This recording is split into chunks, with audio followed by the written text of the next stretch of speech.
Hello friends, welcome back to my channel. So आज की video में हम कवर करने वाले हैं जॉन गर्ल्सवर्दी का जो प्ले है जस्टिस, उसी के एमसीक्यूज़ को हम इस वीडियो में क्या करेंगे, कवर करेंगे और एक के बाद एक हम क्वेश्चंस को देखते चलेंगे।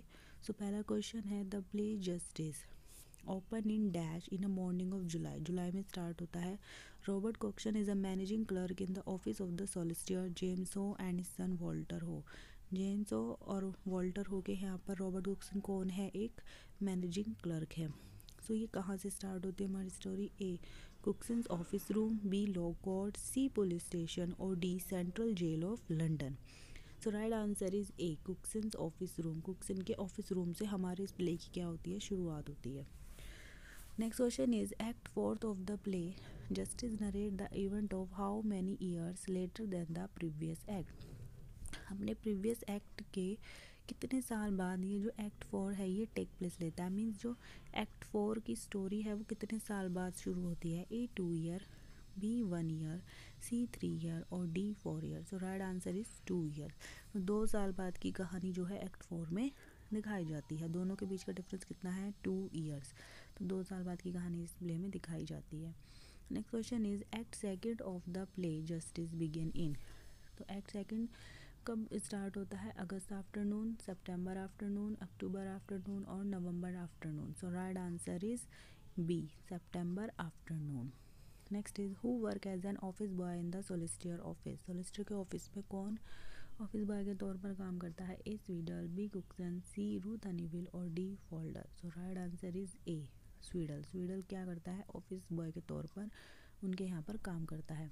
वोल्टर हो is the dash of the sun of James हो। जो वोल्टर हो है वो जेम्स हो के क्या थे?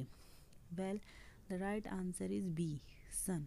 वो सन जेम्स हो के क्या है? वोल्टर कौन है? जेम्स का बेटा है। So right answer is B son of James How. Well गलती से यहाँ टाइप भी हो गया। Next question is when Falder confesses his offence what reason he gives. जब फोल्डर अपने गुनाह को मानता है तो वो उसके पीछे का क्या कारण देता है कि मैंने ये गलती क्यों की? A he price that he wanted to give a party, he replies that he did it for his girlfriend, he replied that he didn't do it, D he replied that he was badly in need of money. So right answer is D. वो कहता है कि मुझे इस पैसे की बहुत ज़्यादा ज़रूरत थी इसीलिए मैंने ये गलती की है। क्या करता है वो? चेक में क्या कर देता है? फॉर्जरी कर देता है, मतलब गलत पेमेंट भर देता है, उसमें ज़्यादा पैसे निकाल लेता है।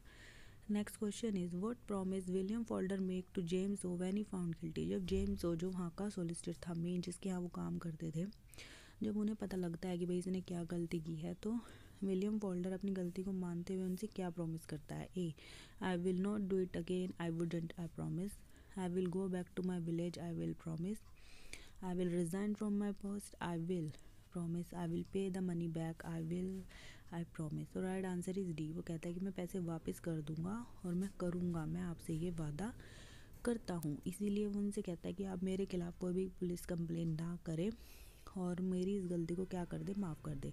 बट ऐसा कुछ नहीं होता, उसी गलती को माफ़ नहीं करते और कहाँ भेज देते हैं? उसे जेल भेज देते हैं।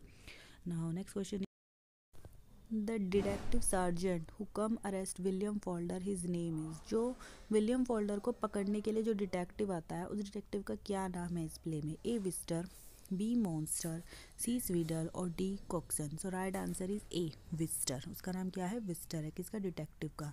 Who is the married woman William Falder had an affair with. So William Falder का एक मैरिड वूमन के साथ क्या होता है? अफेयर होता है। तो वो कौन थी? उनका नाम क्या था? A Mercy Ho, B Robert Cokeson, C Ruth Honeywill और D Sweety Ho. So right answer is C Ruth Honeywill उनका नाम था, जिसके लिए वो क्या करता है? वो चेक की फॉर्जरी करता है। सोचता है कि हम कहीं और जाकर बस जाएंगे क्योंकि उसका पति उस पर क्या करता है? बहुत ज़्यादा डोमेस्टिक वायलेंस करता है, इसीलिए उसे बचाने के लिए ही वो ये गलती कर बैठता है। Now next question is in the court the council for the crown is. Court में क्राउन की काउंसिल में हमसे पूछा गया जो जज थे उनका क्या नाम था? A James How, B mister Harold Cleaver, C Walter How और D mister Frome. So right answer is B mister Harold Cleaver. कौन थे? वो जज थे। Next question is who defend the forgery act of Falder saying, मतलब जो folder ने क्या किया, फॉर्जरी की है, जो धोखाधड़ी की है, उसको डिफेंड करते हुए किसने कहा है, it was all the work of a moment, कि ये मजबूरी में किया गया काम है, the rest has followed as death follow step to the heart. मतलब कौन था, जो हम कह सकते हैं कि जिसने, जो वोल्टर होकर वकील था, तो उसका नाम पूछा गया है यहाँ पर हमसे। ए James How, B mister Harold Cleaver, C Walter हो, और D mister Hector From. So right answer is D, mister Hector from. ये कौन था, ये वोल्टर, जो वोल्टर था जिसने चेक में क्या किया, डिफ़ॉल्ट किया, उसका वकील था। तो नाम क्या था, मिस्टर हेक्टर फ्रॉम। और जो जज था उनका नाम क्या था, मिस्टर हैरल्ड क्लीवर। वो कौन थे, वहाँ के जज थे। Now next question is the punishment announced by the jury for Falder is. जो जूरी थी उन्होंने क्या पनिशमेंट अलाउ की थी, किसके लिए, फोल्डर के लिए। A penal servitude for 3 year including solitary confinement. ये क्या थी उनके लिए, हमारा राइट आंसर इज ए, कि उन्हें 3 साल जेल में रहना पड़ेगा और 1 साल क्या करना पड़ेगा, सॉलिटरी कन्फाइनमेंट में रहना पड़ेगा। तो ये था हमारा क्या, इसका आंसर। ये उसके लिए क्या तय की गई थी, सज़ा तय की गई थी, किसने, जूरी ने। ना next question, who was the justice for the case of Falder in the court. Court में कौन जस्टिस था, A mister Justice Floyd, B James Ho, C mister Harold Cleaver, और D mister Hector From. So right answer is A, mister Justice Floyd. Next is who was the chaplain in the prison. Prison में chaplain कौन था, A Hugmiler, B Edward Clement, C Wooder, और D mister Hector From. So right answer is A, Hugmiler. Hugmiler कौन था, जो prison जहाँ पर हमारे वोल्टर क्या हुए थे, जेल में बंद हुए थे, वहाँ पर क्या थे, वो चैपलिन थे, तो उनका नाम क्या था, Hugmiler. Next question is John Galsworthy novel are chiefly occupied with the effect and conflict of. ये बहुत ज़्यादा इंपॉर्टेंट क्वेश्चन है, पूछा जाता है कि जो जॉन्स थे उनकी नॉवल बेसली किसके ऊपर बेस्ड होती थी, उनके प्लेज में क्या दिखाया जाता था। A individual and universe, B federalism upon monarchy, C class tradition upon society, और D class tradition upon religion. So हमें दिखाया, right answer is C, class tradition upon society.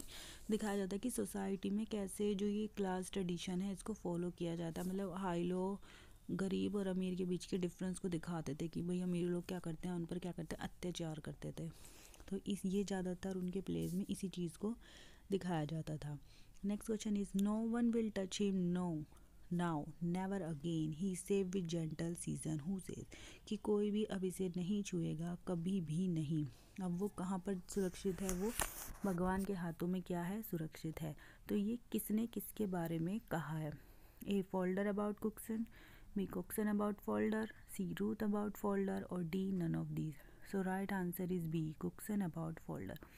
पहले सबसे लास्ट की लाइन है, जब जो विलियम फोल्डर होते हैं वो कहाँ कूद जाते हैं, सीढ़ियों से कूद के अपनी जान दे देते हैं, तब कुक्सन जो है वो बोलते हैं कि अब कोई भी फोल्डर को हाथ ना लगाए। मतलब उसे इतना ज़्यादा प्रताड़ित किया गया है, इतना ज़्यादा परेशान किया गया है कि उसने अपनी जान ले ली, तो अब कोई भी उसे हाथ नहीं लगा सकता, कोई उसे दोबारा जेल में नहीं डाल सकता। तो कुक्सन ही किसके लिए बोलता है, ये फोल्डर के लिए बोलता है। कौन, विलियम फोल्डर के लिए लाइन बोली गई है। और एक कहाँ कब आती है लाइन, प्ले के एंड में ये लाइन आई है। Now next question is life's one long temptation, who said, ये किसने कहा है, ये लाइन किसके द्वारा बोली गई है। A Galsworthy in Justice, B Galsworthy in the skin game, C Shaw in Pygmalion, और D Shaw in Arms and the Man. So ये लाइन बोली गई है A Galsworthy in Justice. Justice में ये लाइन बोली गई है किसके द्वारा, जॉन गल्सवर्दी के द्वारा। नेक्स्ट इज जस्टिस जो 1910 में आई थी, is A a tragic play, B a comic play, C a tragic comic play, और D none of this. Well एक ट्रेजिक प्ले था, क्योंकि इसमें क्या हुआ, बहुत ही बुरा बुरा ही दिखाया गया है। So right answer is A, a tragic play. Justice is a tragic play. The next question is Justice was performed at the Duke of York's theatre on. Well ये जो है ड्यूक ऑफ यॉर्क्स के थिएटर में perform भी किया गया था ये वाला प्ले जस्टिस। तो ये कौन सी डेट में किया गया था, तो राइट आंसर इज ए, 21 फरवरी 1910 में ही ये क्या किया गया था, परफॉर्म किया गया था। Next is who alters 9 to 90 on the cheques, किसने 9 का 90 बना दिया था चेक में। A Cokeson, B Ruth, C William Falder, और डी विस्टर। तो right answer is C, William Falder ही थे जिन्होंने चेक में क्या कर दिया, 9 से 90 बना दिया था और इसी वजह से उन्हें कहाँ जाना पड़ा था, जेल जाना पड़ा था फॉर्जरी ऑफ चेक के केस में। Now next question is how many acts are in Justice. Justice में टोटल कितने एक्ट हैं? Well right answer is A 4। इसमें 4 एक्ट का ये प्ले है। Next is the complete title of Justice. Title जो हमारा प्ले है जस्टिस, इसका पूरा टाइटल क्या था? और नो जस्टिस ही नहीं था, इसका पूरा टाइटल भी था। सो इस right answer is B, Justice a social tragedy with 4 acts. अभी बताया भी गया है कि इसमें टोटल 4 एक्ट्स थे और ये कैसा प्ले था हमारा? ट्रेजिक प्ले था। So Justice a social tragedy with 4 act is the right answer. तो इससे आपको ये याद भी रहेगा कि टोटल कितने एक्ट्स और पूरा नाम क्या था। Now next question is unfortunately the criminal is not a dog, he has sense of right on wrong. तो जब उसके लिए बोला जाता है कि भाई ये मतलब इसने क्या किया है, मोमेंट का शिकार होकर ऐसा कर दिया, मजबूरी में आकर कर दिया, तो अब उसके लिए ये लाइन बोली गई कि अनफॉर्चुनेटली, दुर्भाग्यवश, the criminal is not a dog, कि जो हमारा क्रिमिनल है वो कोई डॉग नहीं है, उसे गलत और सही का पता है। तो ये किसने कहा है? A the chaplain, B Floyd, C Wister और D Cokeson. So right answer is A the chaplain. ये लाइन चैपलिन ने बोली है। Next is the quality of mercy is not strain, this line is quoted by Walter in Justice, this line actually appears in. पहले ये line जो कहाँ बोली गई है? हमारे प्ले जस्टिस में बोली गई। किसने? वॉल्टर के द्वारा बोली गई है। तो ये लाइन पहले कौन से प्ले में आई थी? So right answer is A, Shakespeare's the Merchant of Venice में भी ये लाइन ऑलरेडी आ चुकी है और ये वहीं से ली गई लाइन थी। So friend, this is my last question. Thank you for watching my video. Please like and subscribe and do share more and don't forget to press the bell icon for more videos. Thank you.